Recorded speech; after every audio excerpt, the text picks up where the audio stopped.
Okay, could I ask delegates to start settling down, please? 9 o'clock.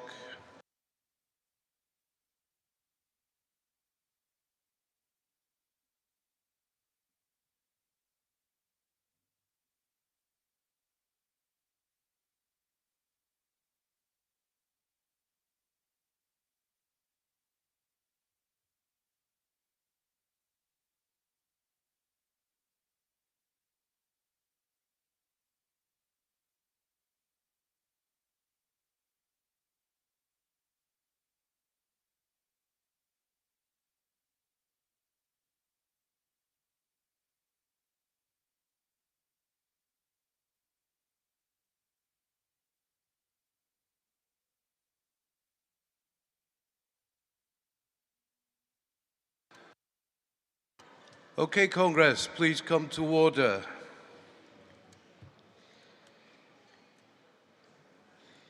Thank you all for your cooperation yesterday. It was a good business-like day of Congress. We're not that far behind schedule. I'm not going to blame anybody here particularly for us being behind schedule because the biggest offender in going over time wasn't actually a delegate.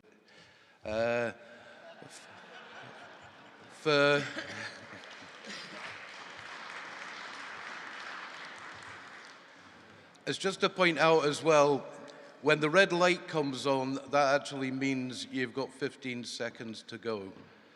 So I'm not going to really go in and jump all over you until you start to get near overtime. But I'm sure you'll all cooperate. Most people have been very good. Delegates are encouraged to use the hashtag STUC in capitals 24 when they're using social media. A reminder that the daily Congress sessions are being recorded and will be available at the end of each day on the STUC YouTube channel. An announcement, we have a delegate in the hall who has a very severe allergy to oranges. So I would demand that any delegates do not bring or start to open fresh oranges or tangerines within the hall. We understand juice is okay, but it's a serious anaphylaxis, so we really want to avoid anything happening. So your cooperation on that issue would be much appreciated. I now invite Willie Doherty to give a report from the Standing Orders Committee.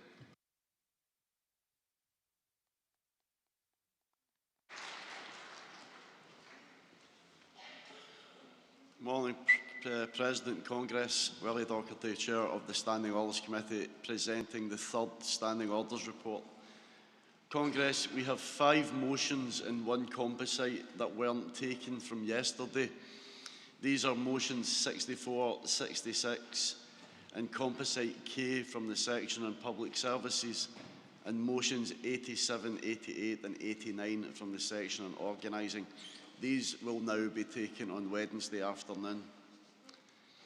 We received 11 emergency motions yesterday, of which 7 are in order and will be scheduled for debate.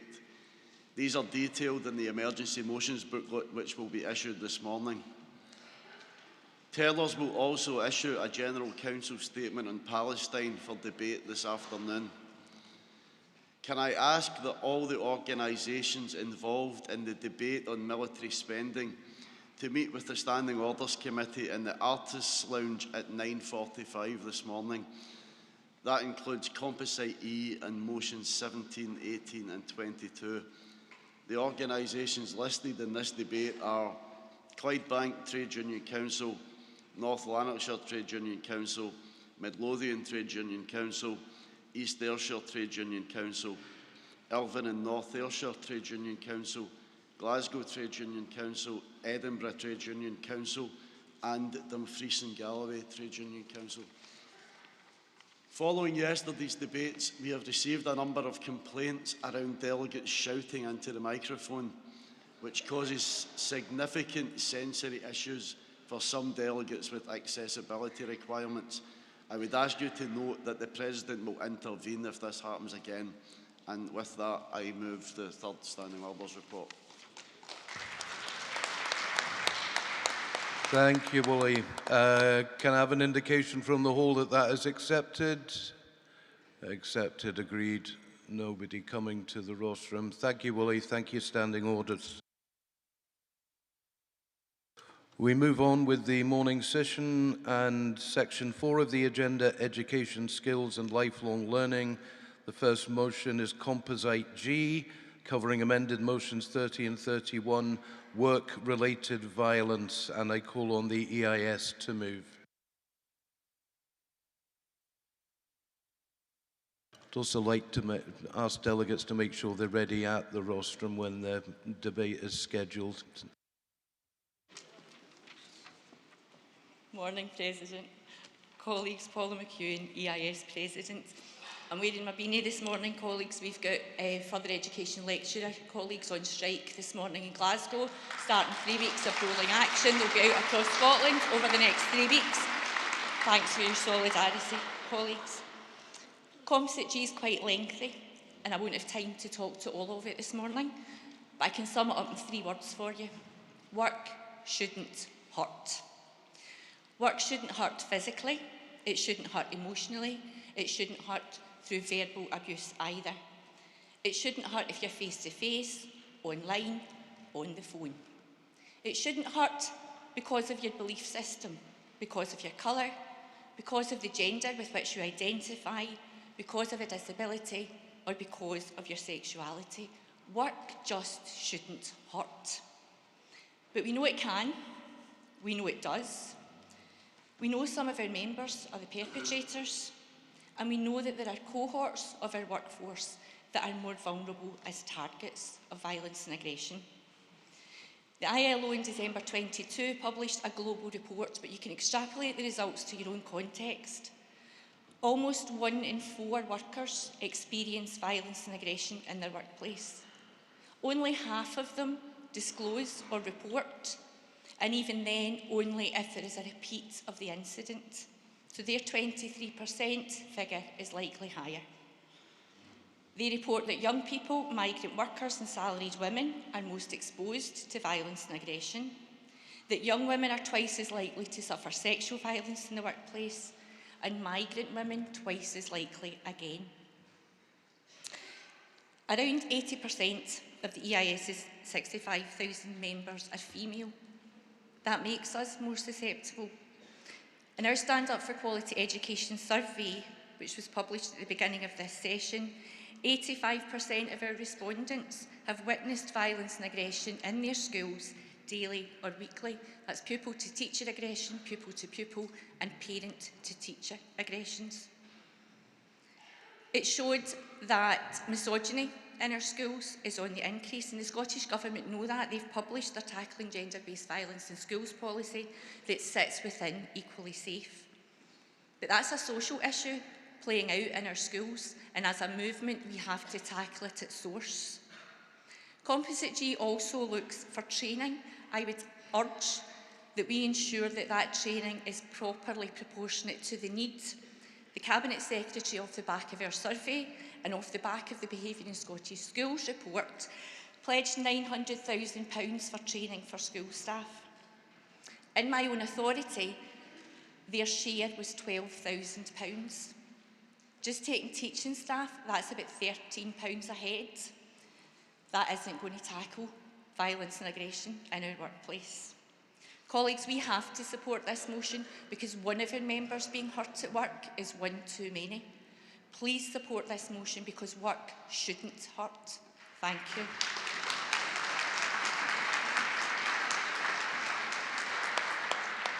Thank you, Delegate. Call on NASUWT to second.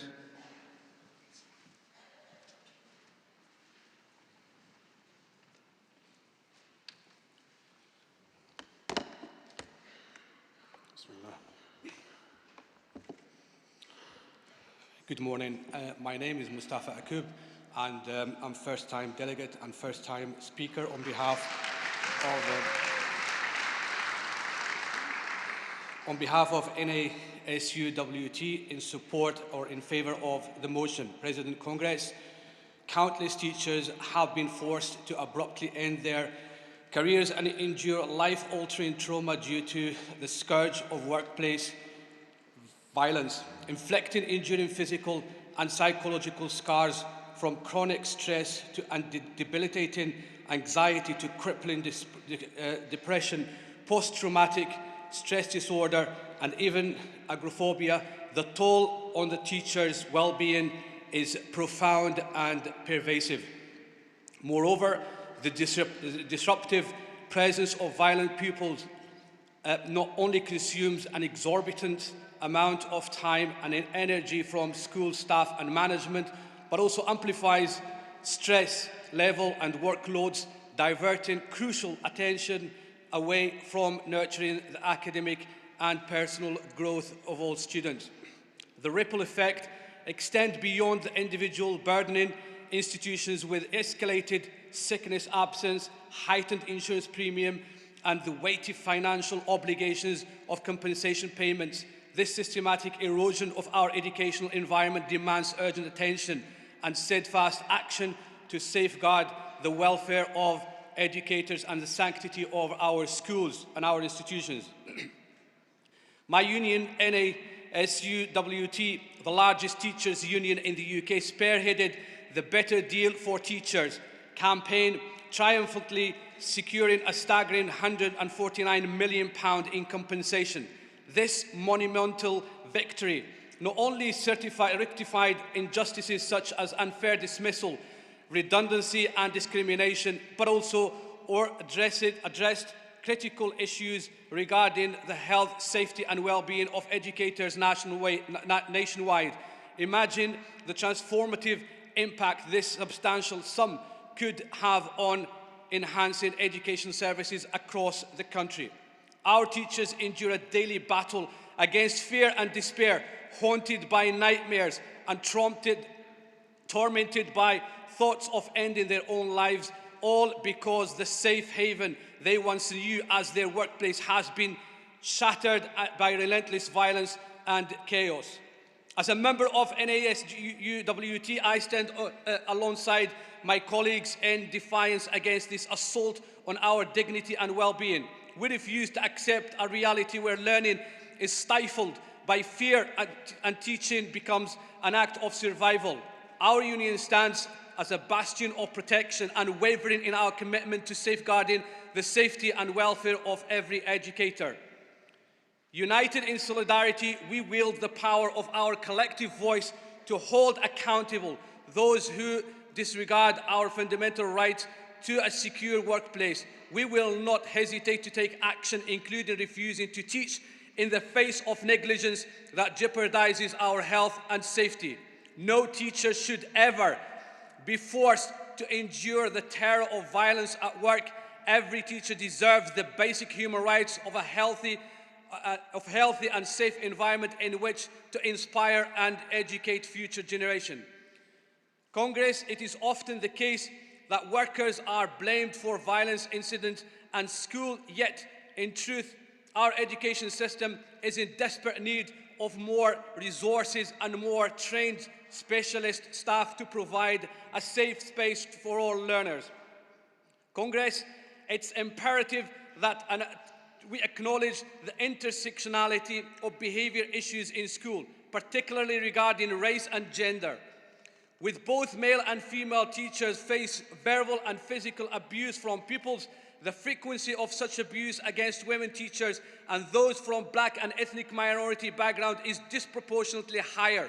By amplifying the voices of women teachers and those from the BAME background, we confront the harsh reality that this abuse perpetuates racism, sexism and misogyny within our educational institution.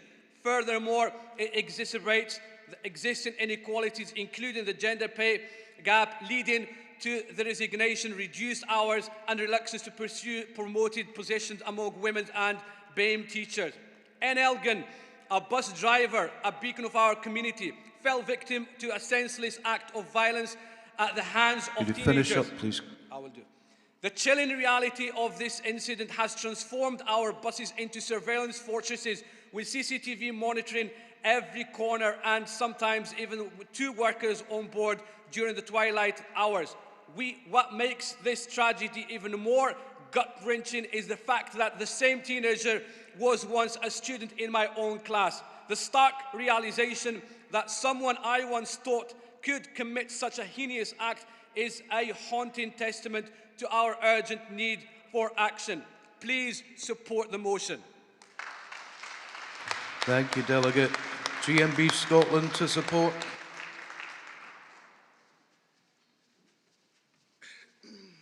Good morning, President, Congress. Karen Dennis, GMB Scotland, speaking on support of Composite G. Conference.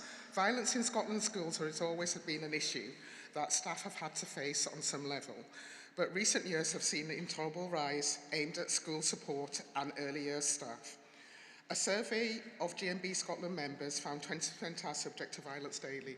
60% say that incidents of violence are not recorded, and 70% say that incidents of violence have increased in the last 3 years. This is unacceptable. In many schools, pupil support assistants are bearing the brunt of abuse and violence. With increased pressure on teachers, greater expectations and responsibilities are placed on PSAs to fill the gap in the classroom and assist with some of the most challenging pupils, all whilst receiving significantly lower pay. Employers continue to fail in their duty of properly recording and monitoring incidents of violence, an essential step in prevention. However, trade unions have brought to light the scale and severity of the problem our members face. We have highlighted what employers and politicians don't want to hear. In other words, we have done their job for them. Employers and the Scottish Government have also delayed their advice to schools on how to handle incidents of violence. Another failing, which means staff continue to turn up to work every day with a strong possibility that they will be abused without robust guidance on how to respond. GMB members in Aberdeen, for example, have refused to accept this as being inevitable. In March, they protested against Aberdeen City Council's inaction over incidents where staff were kicked, punched, spat on, beaten, headbutted and sexually assaulted. Without action from the employers, the impact on this will be more staff leaving, and along with them, their skills and years of experience, working in a classroom or school, educating and supporting our young people to be the best that they can be. Our schools are likely, like many public services, are suffering from underinvestment and a lack of political leadership. These are the same pressures which are tearing lives apart outside of the school environment, contributing to the abuse and violence members are experiencing. This will require a long-term plan, but the problems have been laid bare by the trade unions, as have the solution. This is the responsibility of politicians and employers to act on them, and act on them now. Thank you. Support this motion. Thank you, Delegate. And I now have a note that we have unison to support.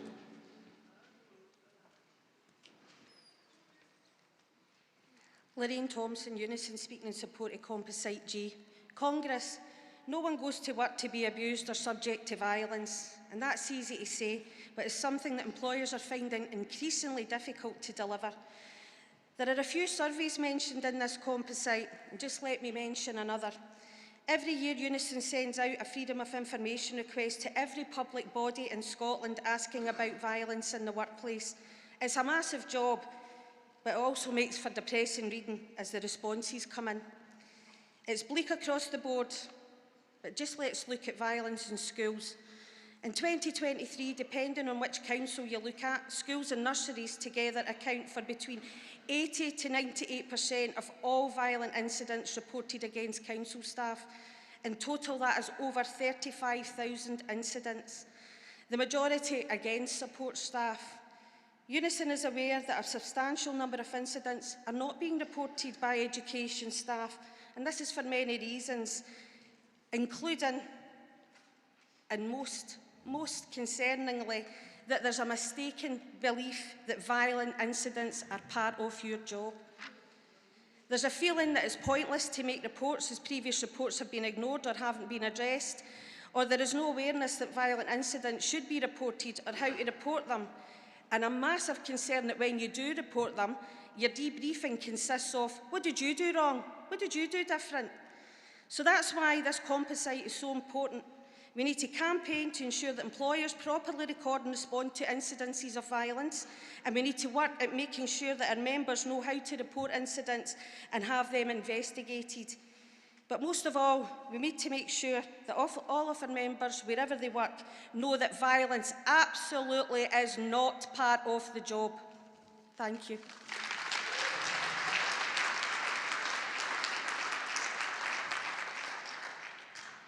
Thank you. I see no other speakers on Composite G. We move to the vote.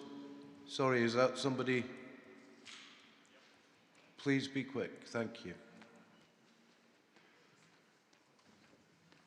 Thank you, Chair. I will be quick.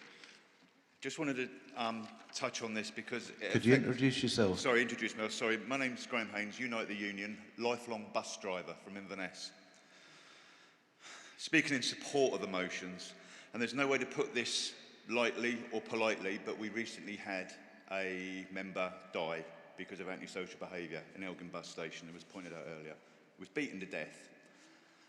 I tell you that's what happened. You can't dress it up. The lad was 15 years old. What a disaster. There's no words. What can you say? What can any of us say? Even here, where our local passenger risk is located here in Dundee, we've developed an application so we can start to report this properly. This is a big problem across the whole of all of our industries, all of our workplaces, especially where we deal with children and adults. This antisocial behaviour is prevalent. It's taking place everywhere. We all have the right to go to work and not be assaulted, abused, belittled, or feel like you don't want to go back in the next day. And I know fine well that teachers do that. My wife's a teacher. And she'll tell you how, for instance, reporting an incident on a violence and aggression form is a bureaucratic nonsense. It's designed almost to discourage you from doing it. So, after all, an employer can also then say, well, we've not had many reports of violence and aggression. Does this problem really exist? We know it does. You ally this with a teacher's hugely excessive workload and the effects of the employer's demands, and couple this then with the threats of violence and aggression, this has a dreadful and dramatic effect on teachers, social workers, public transport workers, emergency service personnel, to name a few. The effect is profound. The physical abuse is terrible, but the ongoing mental health toll is yet to show its true worth here. We cannot wait until there is another death until we act. Please support this motion.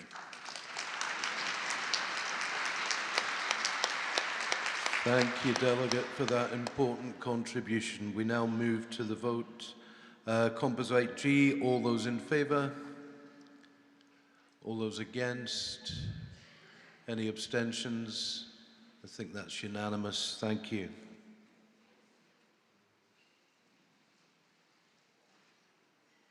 I now call amended motion 32, poverty in education, to be moved by the EIS.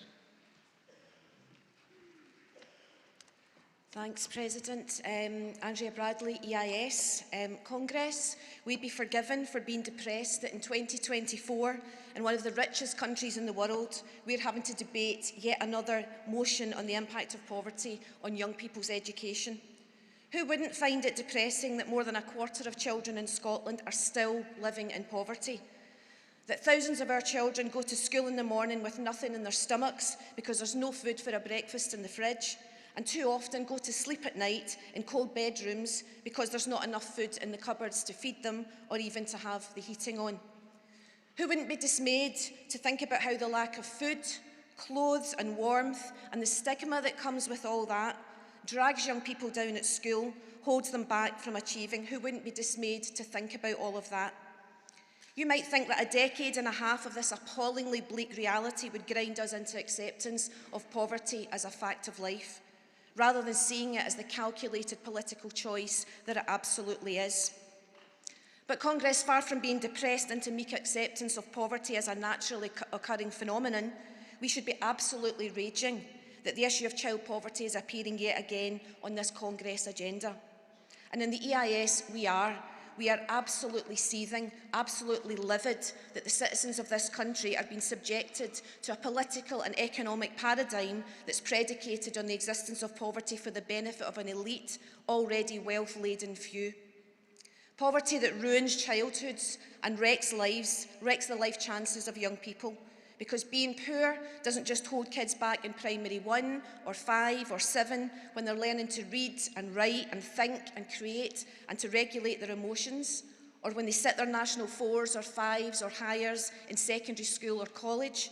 It blights their whole lives into adulthood. As adults, the thousands of children who are growing up in poverty now will be sicker, more likely to suffer poor mental health, more likely to be in poor housing, more likely to suffer addiction, more likely to be in prison, and less likely to be in decently paid work, less likely to live happy, fulfilled lives with the security, love, and dignity that human beings absolutely want and need. That's a dreadful outlook for the young people whose lives have been set on that path by political choices that favour profit and greed. And it's a troubled outlook for our whole society, if the truth be told. The collateral damage caused by insatiable corporate greed is colossal.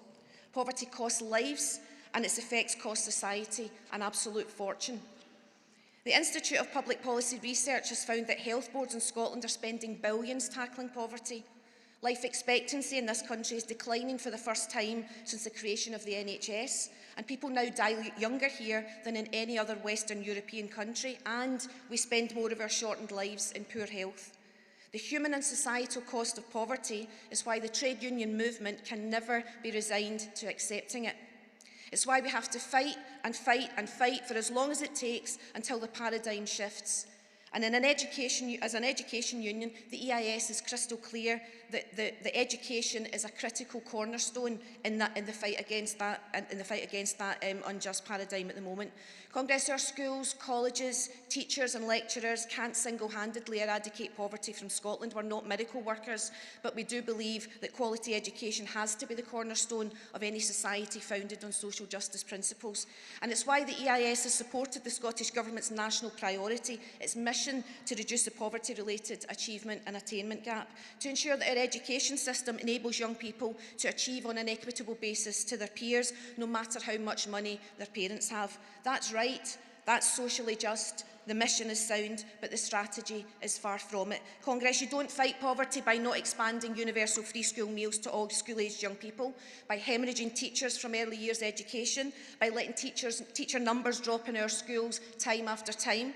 You don't fight poverty by failing to reduce class sizes, by failing to invest enough in supporting young people with additional support needs, and you don't fight poverty by slashing the funding for the college sector to the tune of almost 10% over 2 years, with cuts to courses and learning support for mainly working class students and the loss of lecturing and support staff jobs. No, for this mission to succeed, the Scottish Government needs to invest properly in quality education at every stage, and the trade union movement needs to crank up the pressure to get them to do it, to fund free school meals for all and hurry up about it, to legislate so that every child in nursery has properly defined access to a qualified teacher as a minimum entitlement, and to employ thousands more teachers and support staff and pay them properly and invest properly in additional support needs provision, and to properly value and fund further education. Congress, the EIS proudly and unashamedly is still standing up in the fight against poverty and the fight for quality education and for a decent society. And we urge you to stay alongside us in this critical fight, starting with supporting this motion this morning. Thanks very much, Congress. Thank you, Delegate. UCU to second.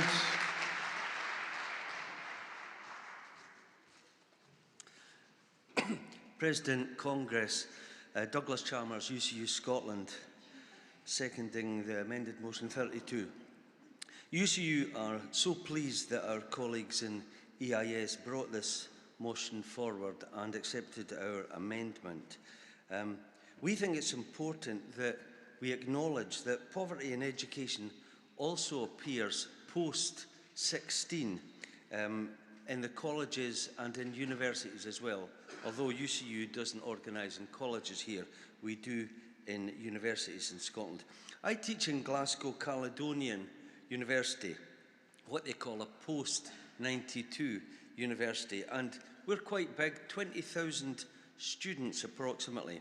One thing that marks us out at the Cali is that we take the highest, or perhaps I think it's the second highest, proportion of our students from areas that the bureaucrats call SIMD 20. It used to be called areas of multiple deprivation, so more than a quarter of our students come from these areas, and they tend to be students, it's probably the first person in the family to go to university, but they also tend to be from households where there's a day-to-day struggle to make ends meet, households that many of us here have lived experience of.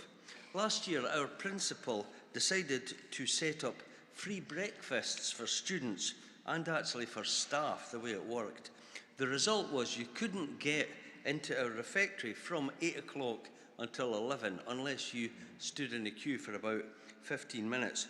It nearly overwhelmed the serving staff, but it was a sign of the poverty that doesn't escape people in education, even at a university level. PhD students were always there as well. Quite a few staff took advantage of this as well. There was also a food bank set up by the Student Association last year, and the UCU and Unison and others helped that. The final area of poverty that affects our students, where you see, apart from the fact they can't have decent laptops, all the stuff you need in higher education, but the other part is that I don't think I know a single student that isn't working, working part-time, and some of them essentially working full-time when you add up the hours, but it's antisocial hours. Now, to do this, you have to juggle that with your studies, and that's not the sort of thing my generation had to do. It's not the sort of thing that we should expect today's generation to do, particularly those from a background of households fighting poverty. A well-educated population is our future. Please don't let poverty get in its way. Please support this motion. Thank you. Thank you, Delegate. Any other speakers on this motion?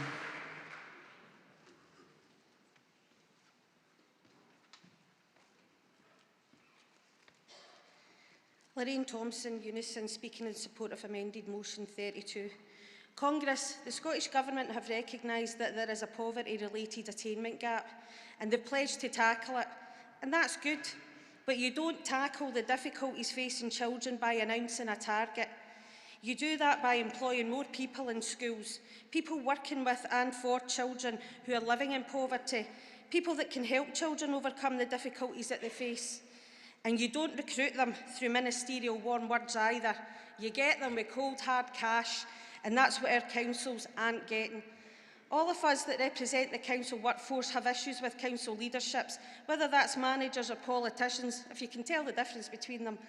But there isn't a single one of them that wouldn't want to be employing more classroom assistants or speech and language therapists or making more use of educational psychologists. And really, it should go without saying, better fed children are better behaved children and better able to learn children. This motion calls on the Scottish Government to put more effort into putting what's our money where their mouth is for the benefit of Scotland's children. But Congress, let's not forget, welcome as action on this motion would be, urgent as the measures we are advocating are, the best way to tackle the impact of poverty in education is to tackle poverty full on. Support the motion. Thank you, Delegate. Any more supporting speakers? Thank you, President. Congress, Claire Robertson, Edinburgh Trade Union Council, supporting amended motion 32. When you work in a school where the majority of your pupils and their families live in SIMD 1, like I do, you may initially be shocked by the appearance of some of your pupils. Unkempt, inappropriate clothing for the weather conditions, blackened teeth at primary 2, beginning school with poor and sometimes no speech, and sometimes still wearing a nappy, and with the complete inability to socialise with others due to dysregulated behaviour. However, it's much later if you can maintain working in such a school, when you build relationships with the pupils and their families, and that you get a glimmer of what their life is really like. You learn that you don't ask them what they did over the weekend. Did they do something nice? You don't ask that. What did you get for Christmas? You don't ask that. What were your hopes of your life? Don't ask them that, because you'll be faced with desperate stories. I'm going to explain some of the worrying situations that my pupils have been experiencing, being brought up in this area. Some regularly witness violence in their family and in their communities. Some have been drawn into a drug culture, used to transport drugs. Most recently, we found that primary 5 girls, a group of primary 5 girls, were being groomed online and coerced into sending images of themselves on Snapchat. When you're faced with these hopeless situations, it's desperate. Families, when your kid is engaged in a tablet or a phone, your parent might get a chance to try and figure out what's happening to them, or just blank it out for a while. But schools have tried to support their kids by providing food, uniform banks, fruit banks, but our key personnel has been cut so severely that you just can't cope with the level of need in school, some of which is arising from living in the chaos of poverty. The one thing that we had promised was free school meals, but so far the current situation is broken, with older siblings not being eligible for the free school meals that the younger siblings can get, purely because of their age. This is an outrage. If the Scottish Government were truthful in wanting to close the poverty-related attainment gap, or to rid our nation of poverty, then they would not only fund education properly, but put the supports for families in place to get them decent, fair paid work, increase level of benefits, and redistribute wealth from growth of employment. Until this happens, we must hold the government's feet to the fire and not stop talking about the injustice of poverty in Scotland. Please support the motion. Thank you, Delegate.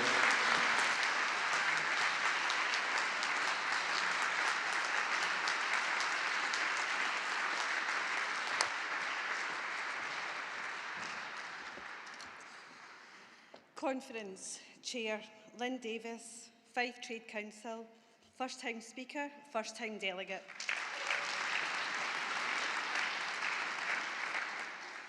In support of the amended motion 32. Further education for some of our students is the only way to access skills for work and building their academic qualifications, enabling them to go to university. Further education has been described by many as a silver bullet to eradicate poverty, supporting students achieve academically and socially, but equally important, inspiring our students and giving students hope.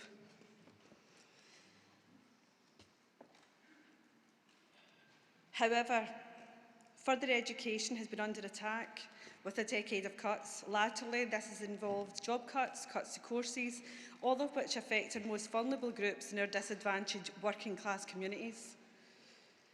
Further education is seen as a Cinderella service, an essential service that's often ignored and seen as lesser than our counterparts within schools or higher education. However, without that essential link, we collectively will be failing our students of the future. As many of our friends will be aware in the room, I left school prior to my 16th birthday, and the only thing that I could have got an A in is actually the art of skipping school down in Dunbeth Park. With few qualifications but driving ambition and abundance, I refuse point blank to be a failed statistic in the Thatcher era. At that point in Coatbridge, the measure of success was if you get a job, and I was a success because I did get a job. Well, actually I got 3 by the time that I left school. I worked in a factory in Lanarkshire for 12 years, obtaining several promotions, and I wanted to go further. But the only way that I could do that and lift myself out of poverty was actually to go to college, and actually met the most inspirational individual in Jim Brodie at Motherwell College. He inspired me to do more, but not just to do more, but to give back, and to give back to these students that I see every single day that are the very same as me, working class students that can do more but don't have the belief in themselves. Without further education, I wouldn't have a job. Manufacturing has been decimated in Scotland. Steel has been decimated in Scotland. Coal has been decimated in Scotland. So for somebody like me that was working in a factory, I wouldn't have had a job. I would have been plunged straight into poverty. So without further education, that would have been me. I would implore all my colleagues and all my comrades here, please don't forget the tertiary sector, a sector who's currently under attack and continuously suffering at the hands of cuts. And right now, my colleagues are taking part in strike action. And tomorrow, they're going to be out in strike in Dundee. So if you can, get to a picket line or follow us on Twitter or other social media, but get the tweets out there. And let's encourage lifelong learning. Let's encourage that in order to give our students for the future and our future activists a space where they can learn.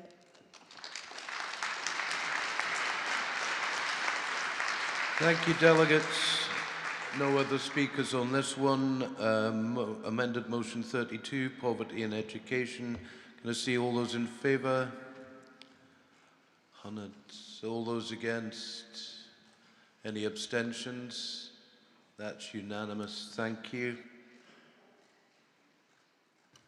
Next motion on education funding, motion 33, to be moved by the NASUWT. Good morning, Chair. Good morning, Congress. Helen Auld, NASUWT ex-President, proposing motion 33, education funding. NASUWT and indeed all Congress delegates of all unions, as well as the majority of wider society, believe that there is a clear moral purpose for publicly provided education, the achievement of our country's local, national and international needs and aspirations. Only by enhancing the lives and life chances of all children and young people will these aspirations and needs be met, and the progress, prosperity and well-being of our society will be guaranteed. However, education today claims to meet the needs of all children and young people on a fair and equitable basis, irrespective of wealth. The Scottish Government even introduced a policy in 2006 called GIRFEC, promising they would get it right for every child. Is this another of the government's broken promises?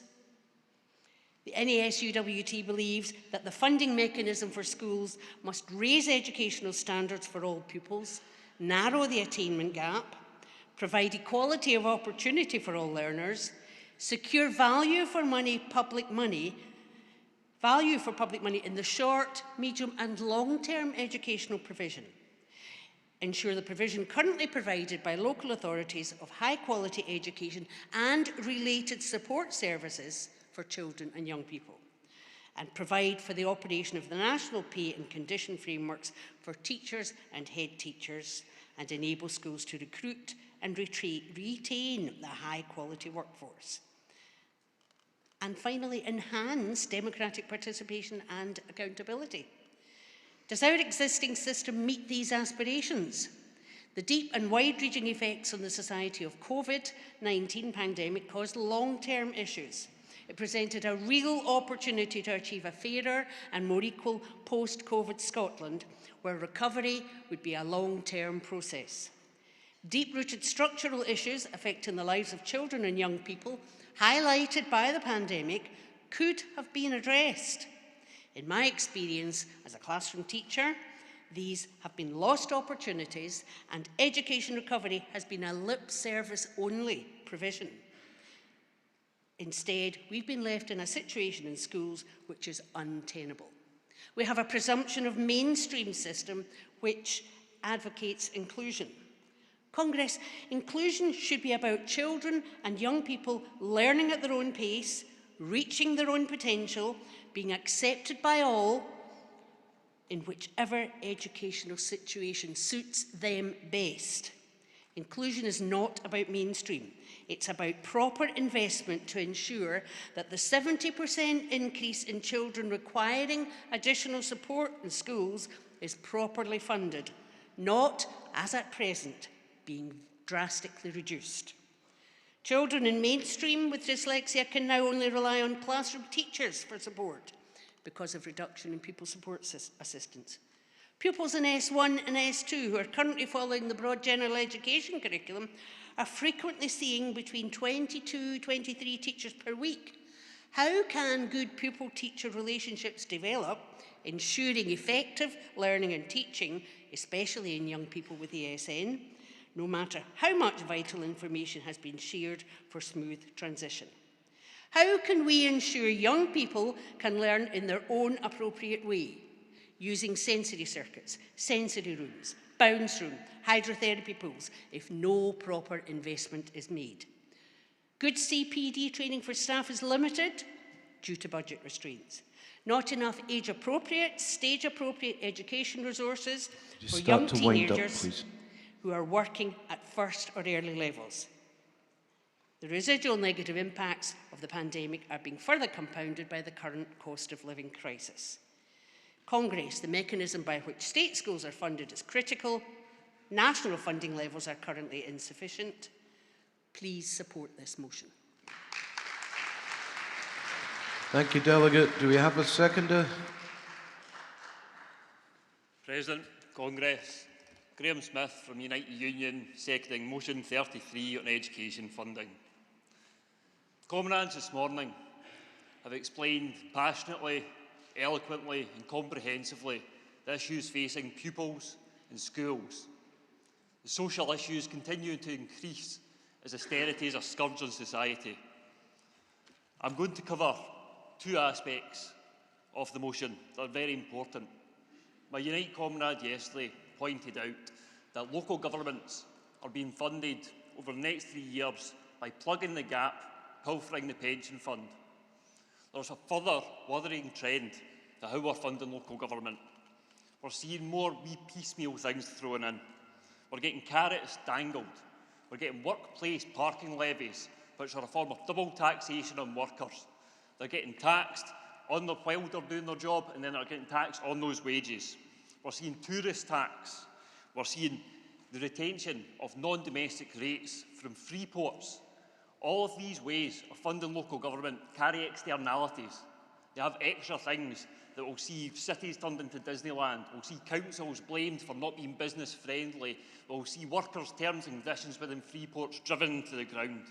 These are not suitable ways to fund our local government and to provide proper funding for schools. We need proper funding mechanisms. We need to reform the regressive council tax system. We need to be looking at the measures outlined by the STUC and the raising taxes for delivery to Scotland. What we also need to have a look at, a crucial point in this motion, is worker voice. Within Edinburgh Council, last year, the Council made the decision to cut the Education Welfare Service. Now, this is a service that provides a liaison between home and school. They provide vital welfare services for pupils who don't yet meet the threshold for social work input. They provide vital early intervention so they don't actually meet that threshold. Now, the local government and education unions fought long and hard to try and save this service, and it was up for the chop. It was only last week that the Council decided to keep this service after having consultants decide it was all right. It shouldn't have been last week that the Education Welfare Service was saved. It should have been last year, because the unions and the workers were telling them they needed that all along. So, to ensure that we get proper funding for local government workers, ensure that trade union voices are heard in the decisions in schools and local authorities, please support this motion. Thank you, Delegate. Do we have any other speakers?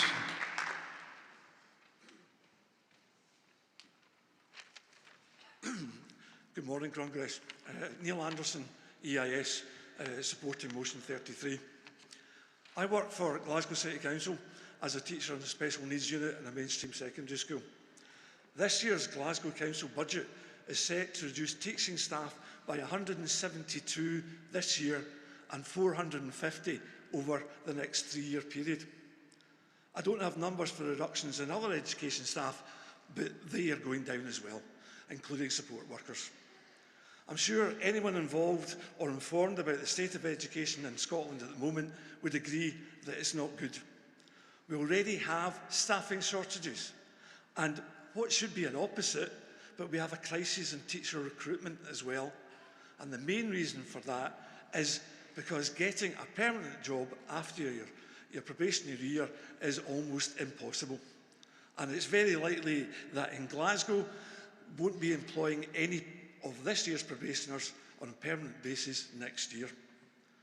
This emphasises the importance of all the points in this motion. We need nationwide an increase in education funding, and schools, workforce and unions need to be included in decisions on spending and on reforming or creating new taxation. If this doesn't happen, the clear moral purpose that this motion calls for in meeting needs, being equitable, enhancing lives and inclusive and world-class education system is not going to happen. And I should of course be saying is not going to continue, but unfortunately we're not meeting those goals, those targets at the moment. And if we fail to increase funding, we'll only continue to meet those targets less and less as time goes on. Support the motion. Thank you, delegates. I see no other speakers, so motion 33, education funding. Can I see all those in favour?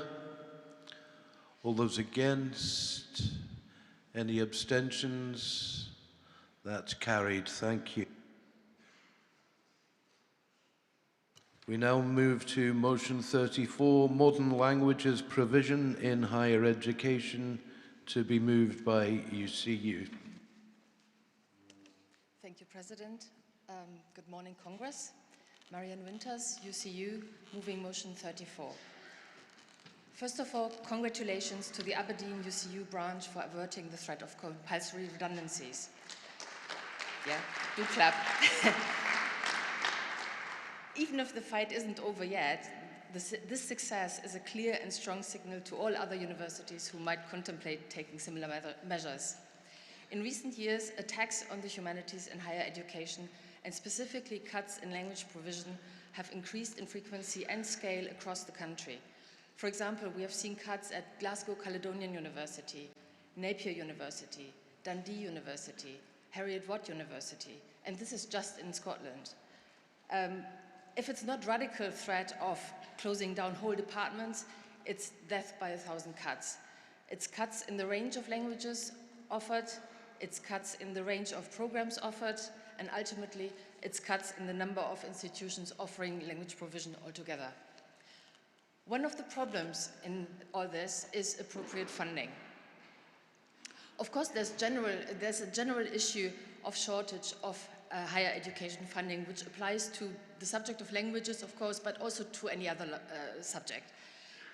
But in addition, language provision is also inadequately funded because it is put in the category of a classroom-based subject, assuming it is being taught in a large lecture format.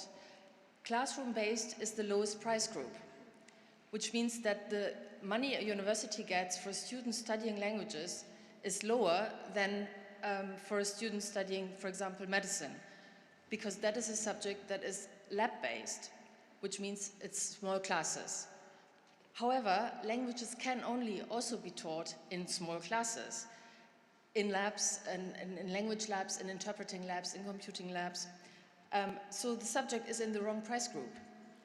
And so it looks less profitable, or unprofitable even, from a university perspective.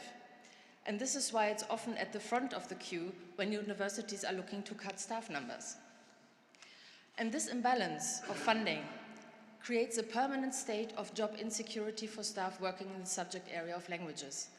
It leads to job losses for some workers And for those who manage to keep their jobs, it means increased stress, increased workload, and that means an already excessive workload is even increased further. And it means continued fear it will be their job the next time round. And Harriet Watt is a good example, well, not a good example, it is an example of exactly that situation. The Department of Languages and Intercultural Studies faced redundancies in 2017, and in 2020, just 3 years later, they came for us again, wanting to shut down the whole department. And the department only still exists because our UCU branch fought tooth and nail against compulsory redundancies, and we won. However, apart from job losses and unbearable working conditions, more and more cuts in modern languages provision also have implications beyond for workers in the sector and for students wishing to study languages. More and more cuts in modern languages provision will also create a skills shortage, a shortage of language teachers, a shortage of translators, a shortage of interpreters, and they will also reinforce a path of isolationism. And this is inconsistent with universities' commitments to internationalization, to diversity, and it's inconsistent with Scotland being an outward-looking country. And the need for Scotland to be outward-looking is even greater now, post-Brexit. So in these terms, language competencies are even more of a necessity for effective intercultural communication and collaboration, and we need to support and develop languages and intercultural studies in higher education. So please support Aberdeen, and please support the motion. I move the motion. Thank you, Delegate. Do we have a seconder?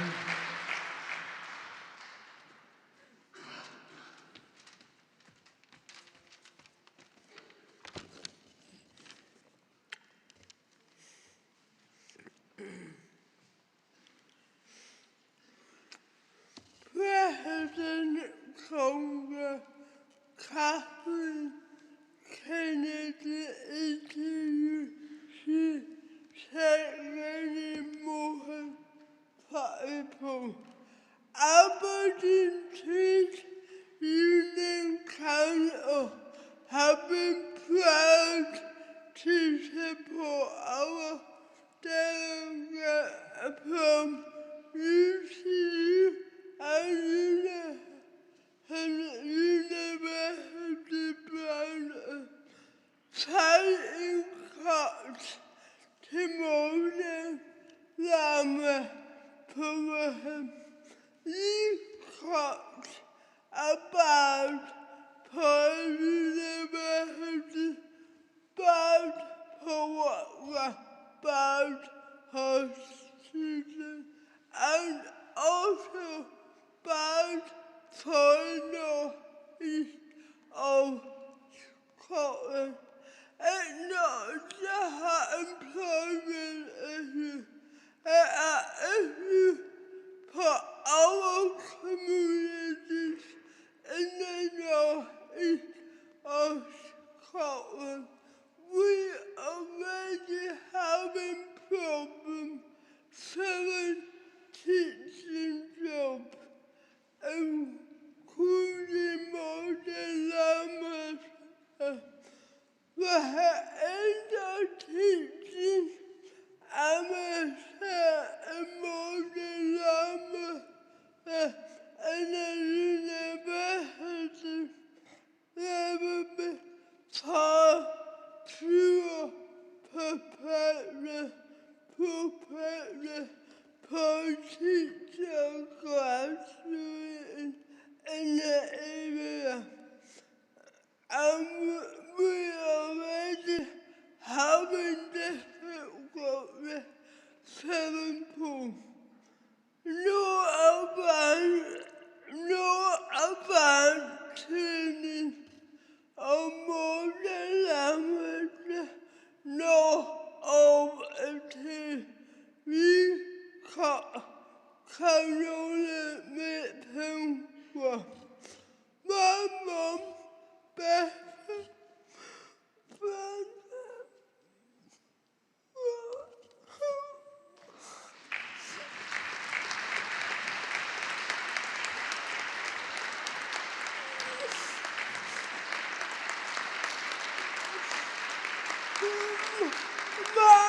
my mum, Beth,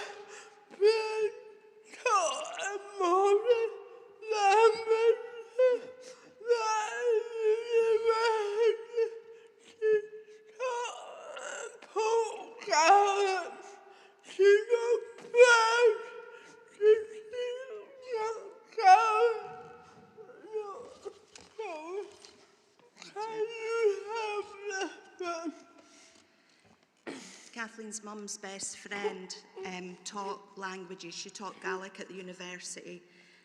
She died last year.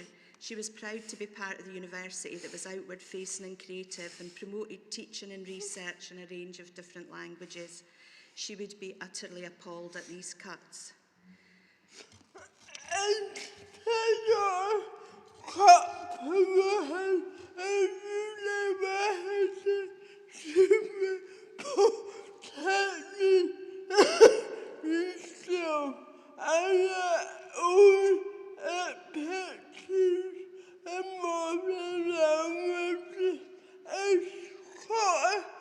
Government should be funding you properly. It is important for Aberdeen University reputation and for staff and students, but also our communities in the North East. Please support.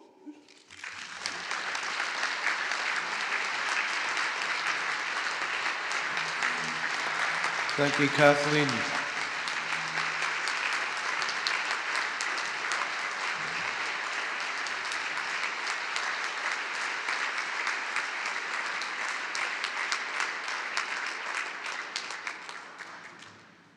No more speakers on motion 34, modern languages provision in higher education, so I'll move to the vote. All those in favour? Any against? Any abstentions? That's unanimous. Thank you. Next motion, value music education, motion 35, to be moved by the Musicians' Union.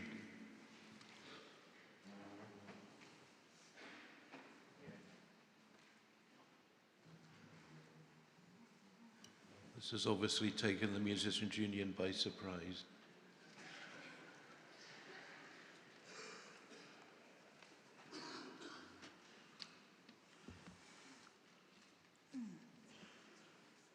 My name's Christine Cooper of the Musicians' Union, first-time delegate, first-time speaker.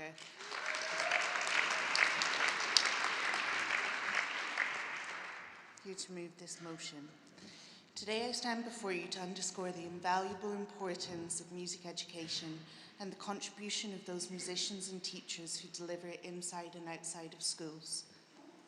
High-quality music education from an early age plays a key role in brain development and has a profound impact on mental health and well-being.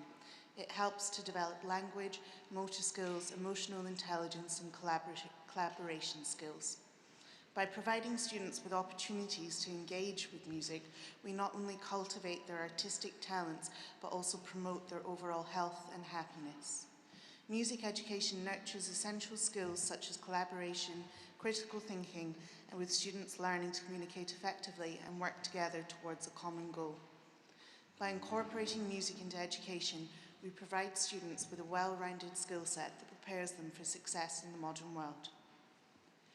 Having worked in music education for nearly 20 years, I've experienced various periods of wage stagnation or budget cuts.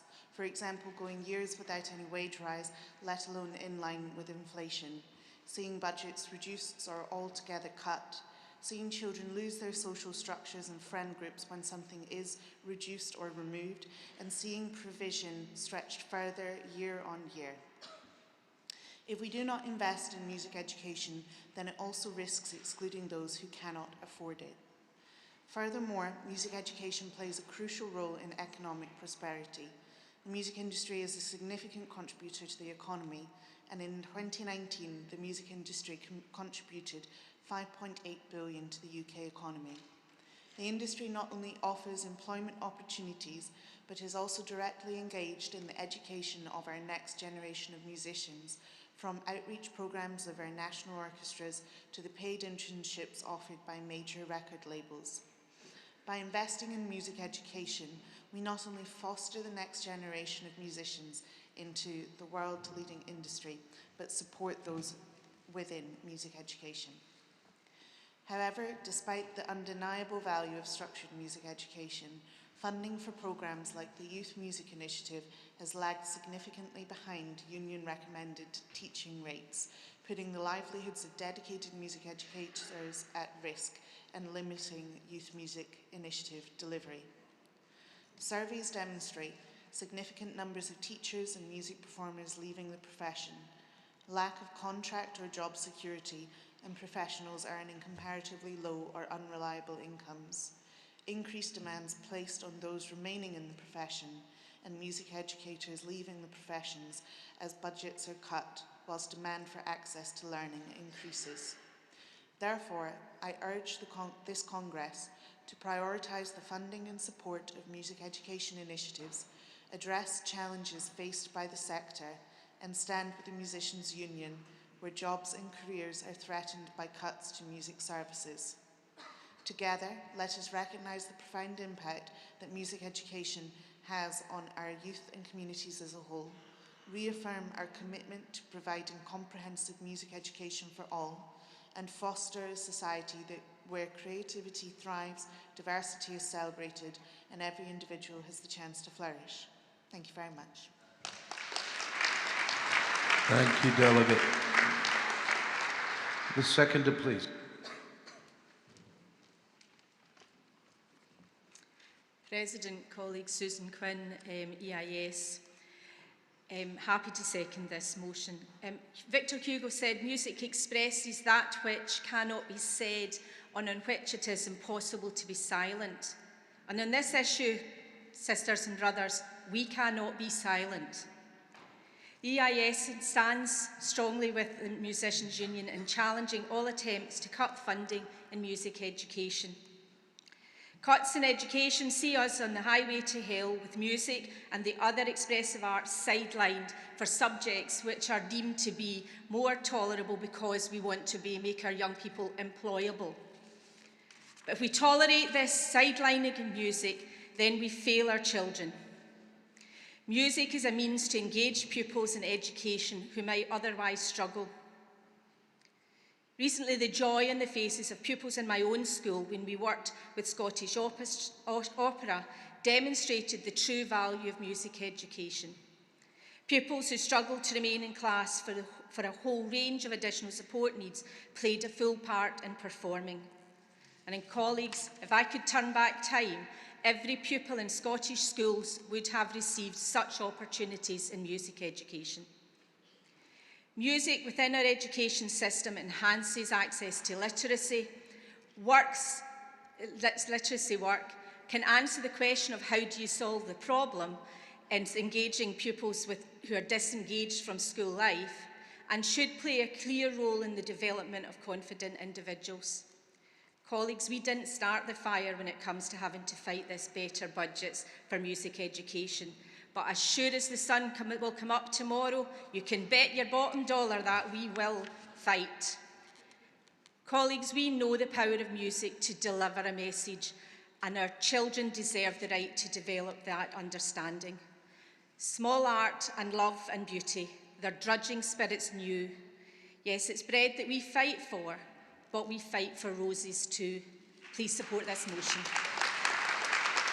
Thank you, Delegate. Are there supporting or opposing speakers? Good morning. Jo Cameron-Brown, Equity. Just a little word there about equity. The night before last in the Trades Bar, we were described as, equity, the pretend union. So, if anyone else harbours that misconception, please, I invite you to meet our fearless, feisty band, Row E, and we'll tell you how very wrong you are.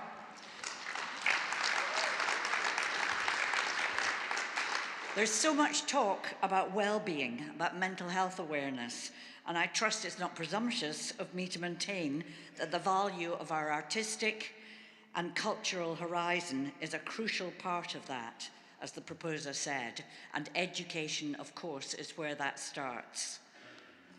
The very real danger currently is that the only ones who will be able to afford to be part of this industry and to have the privilege of knowing how the arts can transform your life, The only people who will be able to afford to be part of us are those from entitled and moneyed backgrounds. I could not have taken up my offered place at the Royal Scottish Academy of Music and Dramatic Art, now the Conservatoire, very posh, if I hadn't had a grant and my fees paid, coming from a very ordinary background. It's no accident that private public schools, a misnomer if ever there was one, are increasing their arts, their music, their drama training, recognising the extreme importance of this.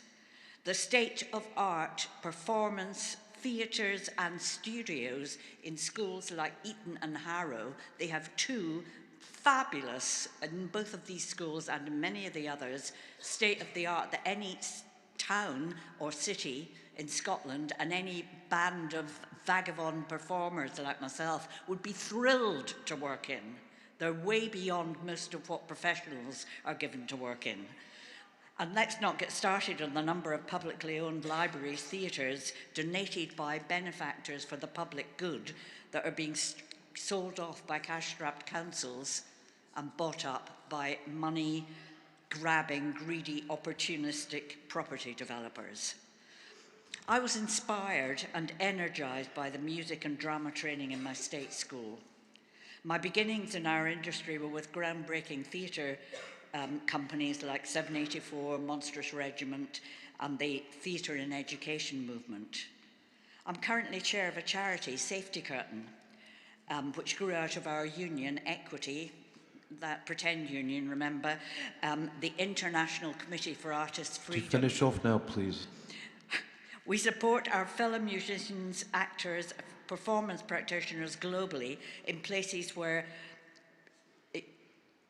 artists are experiencing persecution, extreme poverty, imprisonment and torture. We have to look out. We value our arts education. We cannot let it not remain in our curriculum. One final thing. We'll bring the curtain down on you. As Banksy may or may not have said, art should comfort the disturbed and disturbed the comfortable. Please support the motion. Another speaker. Hi, Eilish O'Keefe, Unison, first-time delegate, first-time speaker. So Congress, I'm here with Unison as I work part-time in the public sector. However, I also work as a freelance musician, primarily as a music tutor and facilitator in community settings. I'm still at the early stages of my career. However, I've come to understand very quickly just how precarious working in the music industry is. I'm constantly on the verge of burnout, balancing multiple income streams just to make ends meet, and often working more than full-time hours where I can because I can't rely on freelance work in the future. Working in community music, I get the privilege of seeing just how meaningful music-making opportunities are for our participants, particularly from a well-being perspective. Participants report an improvement to both their mental and physical health, alongside various social benefits. At one organisation I work with, we provide these music opportunities free of charge to the local community in the understanding that class should not be a barrier to participation in music. My work with this organisation is funded through the YMI and would not be possible without it, highlighting just how essential this funding is, not just for our participants, but for those employed in the music industry. Another organisation I work with, who also rely on YMF funding, have had to reduce service provision of music workshops for disabled young people due to a lack of funding. This negatively impacts on our participants, who are robbed of the opportunity to take part in music activity, and on freelance musicians who are faced with a reduction in available work and thus a sustainable income. The anxiety of not knowing whether you'll have enough work in the months to come is one many musicians unfortunately know all too well. We're constantly on a knife's edge, awaiting the decision of funding bodies, knowing that the risk of losing our income is very real. We have been warned by the Scottish Parliament's Culture Committee that our cultural sector is facing a perfect storm of financial pressures, which could lead to us losing music organisations across the country. And indeed, we've already seen some of these losses occur. Access to music education and participatory music making should not be reserved for those who can afford it, nor should a career in music be reserved for those from privileged backgrounds. UK-wide research published in 2020 showed that just 12% of those working in the music industry came from a working class background, highlighting just how inaccessible a career in music is. It is crucial that we fight to defend music funding and dismantle class barriers in our music industry. Please support. Thank you, Delegate. I see no other speakers, so I'll put that to the vote. Motion 35, value music education. All those in favour? Thank you. All those against? And any abstentions? That's unanimous. Thank you. Now to motion 36, clean air, to be moved by NASUWT.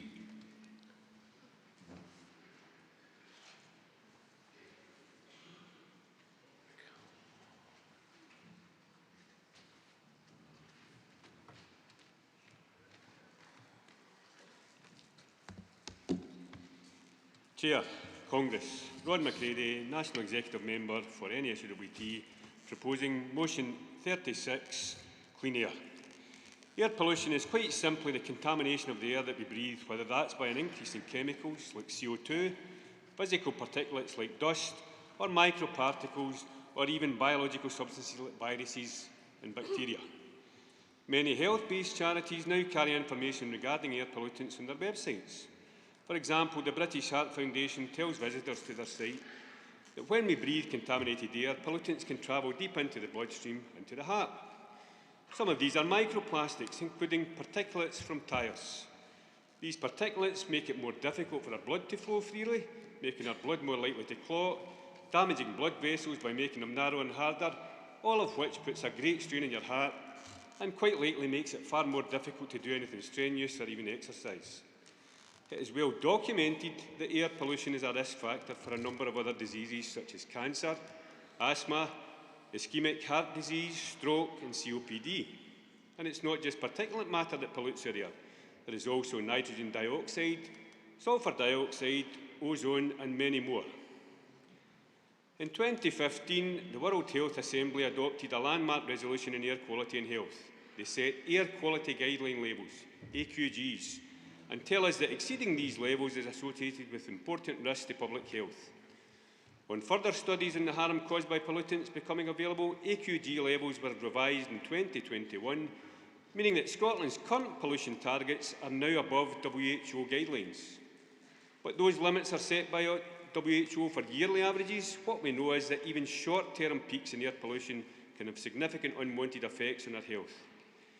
Air pollution in Scotland is damaging our health and increasing our risk of early death. Children, older people and people with chronic health problems are among the most susceptible to any air pollution. Gestation, infancy and early childhood are particularly vulnerable times because the young body is growing, developing rapidly and has an immature immune system. Even modern children spend a higher proportion of their time outdoors and are therefore at greater risk of exposure to these air pollutants. Our poorest children and adults often live in the areas with the highest pollution, thus exacerbating any pre-existing health inequalities. Schools are often located near busy roads and traffic junctions with an obvious increase in particulates in these areas. In children, we know that lung, heart, brain, hormone systems and immunity can all be harmed by air pollution. Research also points towards effects on growth, intelligence and development of the brain and coordination, impacts that last well into their future adult lives. It is essential that our children are protected from air pollution in playgrounds and in the roads surrounding schools. During COVID-19 pandemic, we became more aware of the importance of ventilation and removing contaminants from the air we breathe. CO2 monitors providing an indication in ventilation levels are now installed in classrooms across our country. Fresh air has a CO2 level of about 400 parts per million. When levels of CO2 reach 800 parts per million, we are beginning to breathe in air that has been exhaled by others. This, of course, is the best way nature has of spreading all respiratory diseases, not just COVID. Good ventilation not only greatly reduces the likelihood of transmitting diseases, it actually improves cognitive ability and learning, something that was first noted way back in 1904. But in Scotland, it can be challenging trying to balance CO2 levels in classrooms with keeping rooms warm, with ventilation usually losing out. However, even in the milder months, in some schools we might be opening windows to reduce CO2 and improving ventilation only to expose teachers and children to harm from pollution from roadside air like particulates. Our right to breathe unpolluted air when outdoors can only be realised if we know the quality of the air and take measures where necessary. Their right to breathe unpolluted air when out indoors will only be realised when we make better use of the monitors we already have, like CO2 monitors, and use these to insist on air filters for every classroom, and to insist on breathing clean air. No one should be harmed by the air they breathe. Congress, please support the motion. Thank you, Delegate. We have a seconder.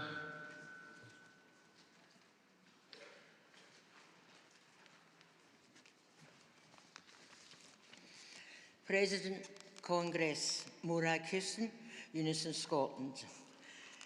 Congress, Unison are happy to second this motion. Like everybody else, our day-to-day work is all about terms and conditions. And you don't really get a fundamental condition than air that we breathe in. And in the past few years, you've seen in the worst way possible how important keeping air in the workplace clean can be. Congress, as a body, we are about more than just terms and conditions. We are about quality of life for our members. And there aren't many things that are more fundamental to the quality of life as the quality of the air that we breathe. That's the focus of this motion, getting clean air, because getting cleaner air matters to all of us. It is vital to our children and grandchildren. There is a mountain of scientific evidence of the impact on air pollution on children's health. Children are more vulnerable to air pollution, partly because their organs are still developing and they breathe more rapidly, but also because they're closer to the ground, where you get more concentrations of pollution. Some of you will remember the tragic case of Ella Adu Kissa-Debra. She died aged 9 as a result of air pollution from the roads near her home in Lewisham. But please don't think this is just a London problem. In January this year, we had a report from the Tayside Pollution Research Programme. They studied 35,000 cases over 14 years, and they found that many more people under the age of 16 were admitted to hospital with asthma and chest infections in the days after air quality had dropped. One GP in this city was quoted as saying he could think of 6 children in the last 6 months who were admitted to hospital because of air pollution. And in recent years, we've all become very aware of the need for proper ventilation in the workforce. This motion recognises a serious problem and recommends practical proposals that can improve the lives of our children and the environment for those that work in them. I second. Thank you, Delegate. Supporting speakers. Hi, I'm Claire Craig from the Chartered Society of Physiotherapy supporting the motion.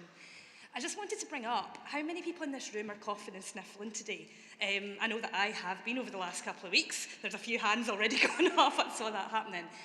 I've noticed over the last few weeks and months, particularly in the hospitals, that more and more people are passing these colds and coughs and everything round again.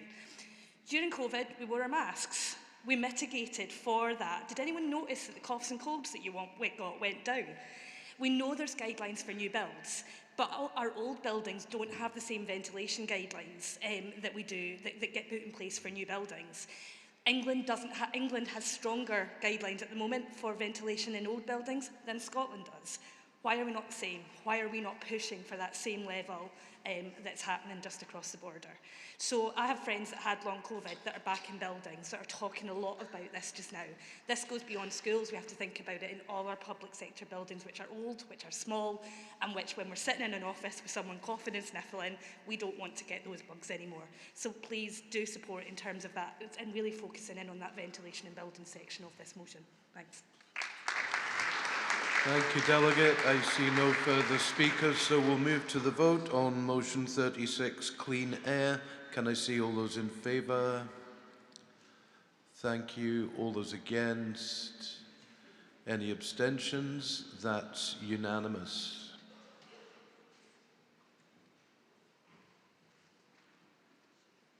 We now move on to sections of the agenda. Section 8, Equality and Social Justice, and motion 90 on the Sheku Bio inquiry. Can I ask UCU to move?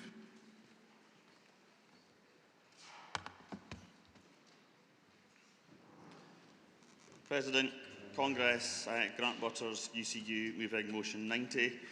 Before I begin, solidarity with EIS comrades currently on strike.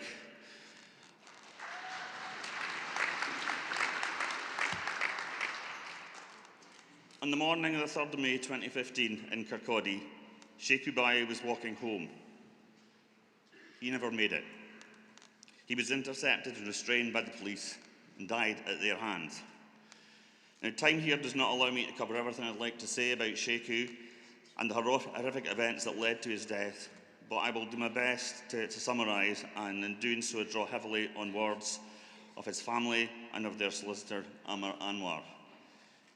Sheku was born in Sierra Leone and came to the UK in 1995. After living in London for 5 years, he moved to Kirkcaldy to be near his sister Caddy.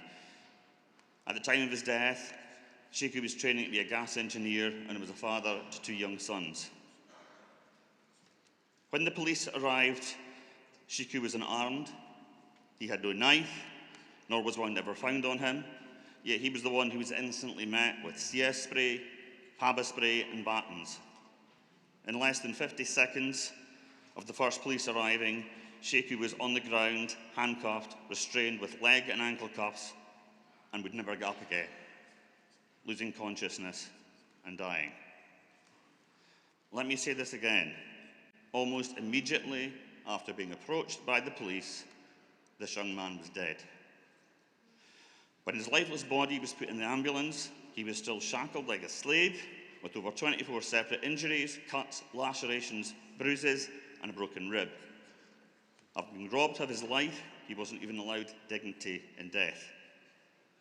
Within minutes, the process of criminalising, smearing, and racist stereotyping began to enforce an image of a mad and dangerous black man wielding a knife and with stereotypical characteristics of extraordinary strength in an attempt to blame Sheku for his own death. But he was unarmed and did not deserve to die. No police officer has ever faced trial for Sheku Bayo's death in custody. Sheku's family has been let down, actively obstructed, or met with outright hostility by the police Investigations and Review Commissioner, the Crown Office and the Police Federation. In October 2018, the Lord Advocate gave his decision that no criminal, corporate or health and safety charges would be brought against any of the police involved. The public inquiry into Sheku's death would never have happened had it not been for the courage and perseverance of his family and for the exemplary work of their lawyer, Amar Anwar. They have refused to walk away, to be silenced, bullied or patronised. We stand with them and their fight for justice. Our movement has played a visible and significant role in supporting the campaign and Sheku's family. Union banners have been omnipresent at the vigils outside the public inquiry, and trade unionists have been heavily involved in the campaign throughout. This motion reiterates our commitment to that campaign. But words are not enough here. This motion also calls for action. Since submitting this motion, we have been given the date for the resumption of the inquiry, and that date is today. This is a crucial phase of the inquiry, which will include seeing former Lord Advocates forced to testify. If you can attend any of these sessions, please do. This is a public inquiry and we need the public gallery full. Another important date, hot off the press, we have confirmation of the 6th of June as a date for a mass vigil outside the inquiry in Festival Square, Edinburgh. It is absolutely imperative that we fill this square, and we need to see buses descending on Edinburgh from all over the country. This is possibly the most important anti-racist campaign Scotland has ever seen, and we need mass mobilisation. The need for it cannot be overstated. This motion not only needs to pass, but needs to be implemented immediately. 6th of June is not far away, and I cannot say this strongly enough. This is urgent. So I ask you, first of all, to vote for the motion, I ask you then to go back to your branches, to your trades councils, to your communities and build for the 6th of June. Finally, I call on the General Council to do all you can to get the ball rolling immediately to provide the logistical and financial support needed to make this happen. Justice for Sheikh Bayou is justice for all. I move. Thank you. Thank you, Delegate, and I can confirm that the STUC General Council will be supporting that vigil on the 6th of June and would encourage all affiliates to do likewise. Can I have a seconder, please?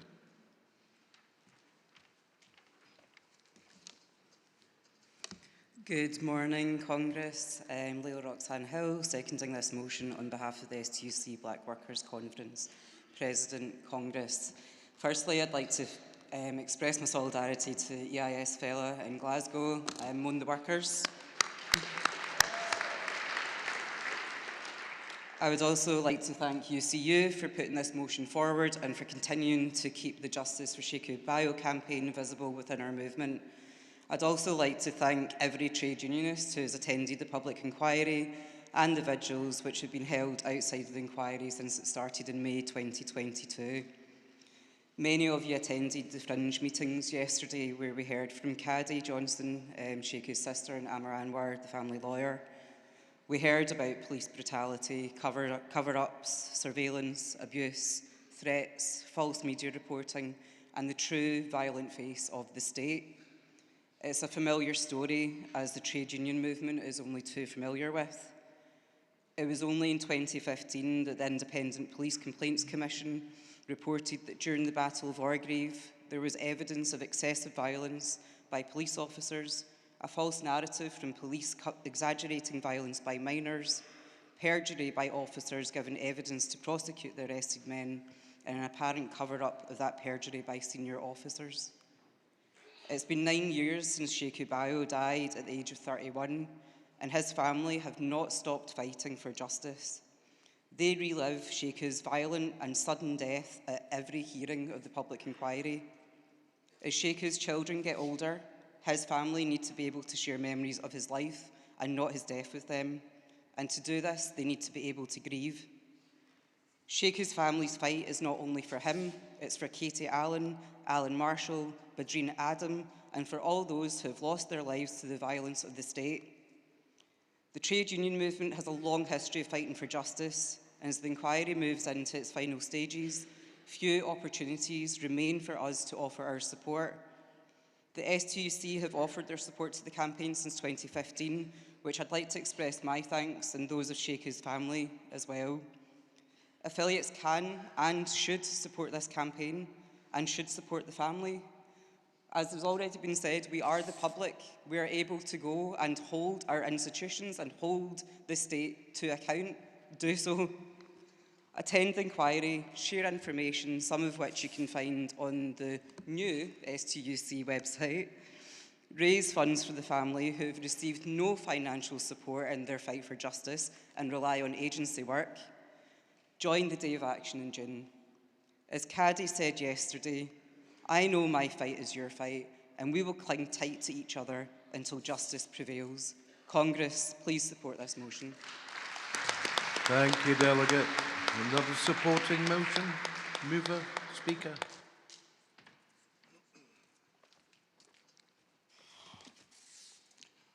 President, Congress, supporting motion 90, Sheikh Bayou. I apologise beforehand if what I'm going to say has already been said, but if something's worth saying and it's this meaningful, it should be said many, many times.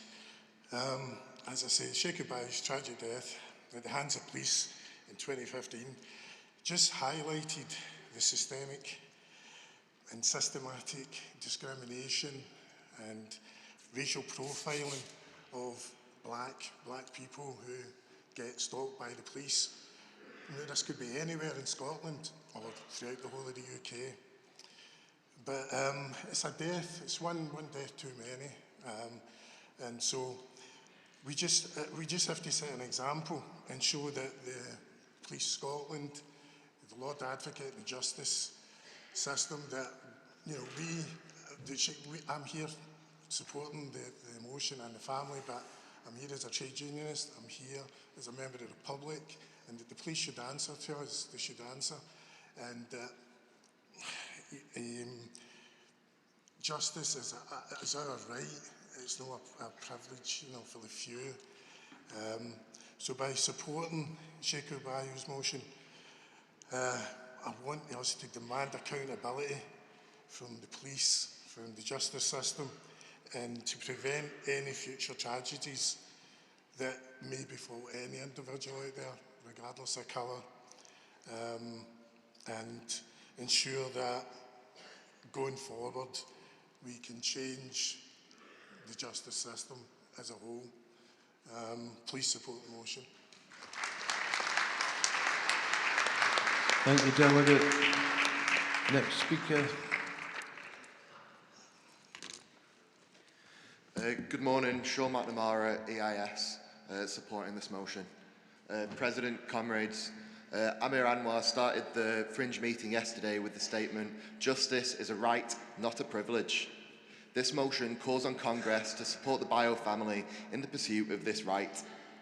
In its simplest sense, it calls on the STUC to continue to finance transport to ensure that the trade union movement can be there at the inquiry and vigils. This is something the EIS entirely supports. But the motion and the campaign demand something more of us too, that we make sure that our activists in our workplace are mobilised to attend, to become active in some way. This isn't done by merely raising your hand to support this motion, but calls on you to get involved in this campaign. Organise support and raise awareness in any way that you can. This is a public inquiry, and together we must demonstrate that the public demands justice. The public demands that this right is upheld. Amir Anwar also stated that when there are cases of injustice and abuse of human rights, the trade union movement is his first port of call for aid in adding our voices to demand the power. Start that sentence again, my apologies. Amir Anwar also stated that when there are cases of injustice and abuse of human rights, the trade union movement is his first port of call in adding our voices to demand power to the powerless. This is a privilege and makes me proud to be a part of this movement. We must answer that call and use our collective strength, extending solidarity to the Bio family. Solidarity is strength and the family needs it now. Carrie Johnson, Sheiku's sister, could not attend the lunchtime Fringe meeting yesterday, but sent a letter where she said, "You all believe in equality and justice, and that makes us family now. Please support this motion to fight for our brother Sheiku." Support the motion. Thank you, Delegate. I see no other speakers, so I'll move right to the vote. Motion 90, Sheku Bio Inquiry. Can I see all those in favour? 100. Can I see all those against? None. Any amendment? Any abstentions? No. Oh yeah. Thank you very much. Cheers. We now move on to motion 91, opposing racism and the racist offensive, to be moved by the STUC Black Workers Conference. This is a bit convoluted on the basis that the General Council recommendation is that you do not support the amendment from Paisley Trade Union Council. So just bear that in mind. But I'll call on the STUC Black Workers Conference to move motion 91.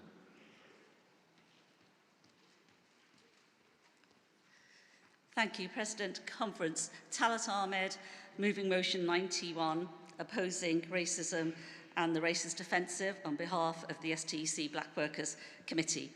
The racist offensive, I'm sure I don't need to say, hopefully, too much about that. We've heard a lot yesterday about how we are at the fag end of a Tory government that is using the sleaziest, most despicable, disgusting forms of racism to hold on to power. One way that we see this is in their Rwanda plan.